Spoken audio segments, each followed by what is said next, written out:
कैसे लोगों के घर में निवास करती है माता लक्ष्मी। इस कथा से जाने आज शरद पूर्णिमा का दिन है। आज शरद पूर्णिमा के दिन माता लक्ष्मी की विशेष पूजा की जाती है। पौराणिक मान्यताओं के अनुसार शरद पूर्णिमा के दिन ही माता लक्ष्मी का अवतरण हुआ था। शरद पूर्णिमा आश्विन मास के शुक्ल पक्ष की पूर्णिमा तिथि को होता है। आज शरद पूर्णिमा के दिन रात्रि में ही कोई माता लक्ष्मी को अपनी भक्ति से प्रसन्न कर लेना चाहता है ताकि उसके जीवन में सुख, समृद्धि तथा प्रेम की कमी न रहे। ऐसे में आज हम आपको बता रहे हैं कि माता लक्ष्मी किस प्रकार के घर में निवास करती हैं। इसका जवाब जानने के लिए पढ़ें ये कथा। एक समय की बात है। एक नगर में एक सेठ अपने पूरे परिवार के साथ निवास करता था। एक रात उसके स्वप्न में माता लक्ष्मी जी प्रकट हुई।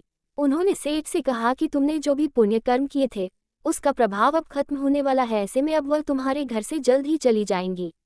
यदि तुम कुछ मांगना चाहते हो तो मांग लो। सेठ ने लक्ष्मी माता से कहा कि वह सुबह में घर वालों से बात करेगा, फिर आपको अपनी इच्छा के बारे में बता दूंगा। थोड़ी देर बाद सेठ की नींद खुली तो सवेरा हो चुका था। उसने अपने स्वप्न के बारे में घर के सभी सदस्यों को बताया। किसी ने माता लक्ष्मी से हीरे, मोती, सोना, चांदी मांगने को कहा तो किसी ने सुख तथा समृद्धि। सबसे अंत में सेठ की छोटी बहू ने कहा कि पिताजी, जब माता लक्ष्मी जी को चले ही जाना है तो फिर उनकी दी हुई वस्तुएं कितने दिनों तक रह पाएंगी। ये वस्तुएं एक न एक दिन तो खत्म हो जाएंगी। अगले दिन रात्रि में माता लक्ष्मी फिर से सेठ जी के सपने में आईं। उन्होंने फिर सेठ से उसकी इच्छा पूछी।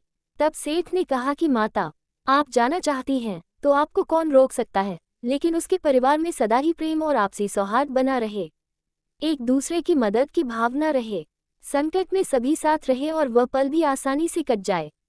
माता लक्ष्मी सेठ की बात सुनकर प्रसन्न हुई।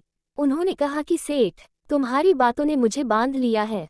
जिस घर या परिवार के सदस्यों में आपसी प्रेम तथा भाईचारा रहेगा, उस स्थान से वह कैसे जा सकती हैं।